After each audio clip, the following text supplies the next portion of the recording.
அஸ்ஸலாமு அலைக்கும் வரஹ்மத்துல்லாஹி வபரகாத்துஹு.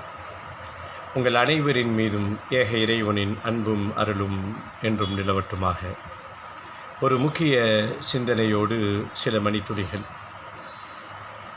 அல்லாஹ் நாடினால் இன்னும் சில தினங்களில் நாம் எல்லாம் இறைவனால் வழங்கப்பட்ட பெருநாட்களில் ஒரு பெருநாளான ஈதுல் அல்ஹா தியாக திருநாளை நாம் எல்லாம் கொண்டாடி மகிழவிருக்கிறோம். நாம் அறிந்த செய்திதான். இந்த நேரத்தில் ஒரு முக்கியமான புரிதல் நமக்கு தேவைப்படுகிறது. வசதி படைத்தவர்கள் குர்பானியை கொடுக்குகின்ற வழிபாடை முக்கியத்துவம் கொடுத்து செய்கிறார்கள். சிலர்கள் தனியாக ஆடை வாங்கி அறுக்கிறார்கள். வாய்ப்பு இல்லாதவர்கள் கூட்டு குர்பானியிலே தங்களை இணைத்துக் கொள்கிறார்கள். இந்த இடத்தில் நமக்கு தேவையான முக்கியமான புரிதல் என்னவென்று சொன்னால்,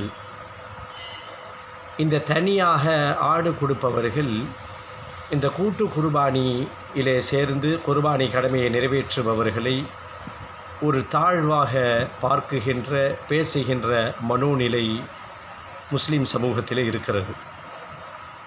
கேட்பார்கள், குர்பானி கொடுக்குறீங்களா? ஆமாம் கொடுக்குறேன். எவ்வளவுக்கு ஆடு வாங்கினீங்க?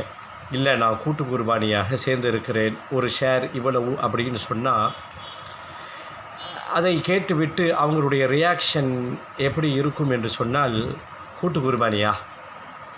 ஒரு அலட்சிய பார்வையோடு அதை அணுகுகின்ற அந்த தன்மை, சற்று மாற்றி கொள்ள வேண்டிய தன்மை என்ற புரிதல் நமக்கு தேவைப்படுகிறது. யார் யாருக்கு எதிலே வாய்ப்பு இருக்கிறதோ அதிலே அவர்கள் கலந்து கொண்டு அந்த கடமையை நிறைவேற்றுகிறார்கள். அவர்களுடைய கூலியை அல்லாஹ் அவர்களுக்கு கொடுப்பான். இதுதான் யதார்த்தமான நிலை. அல்லாஹ் நம் அனைவரினுடைய எண்ணங்களை கபூலாக்கி அருள் புரிவானாக.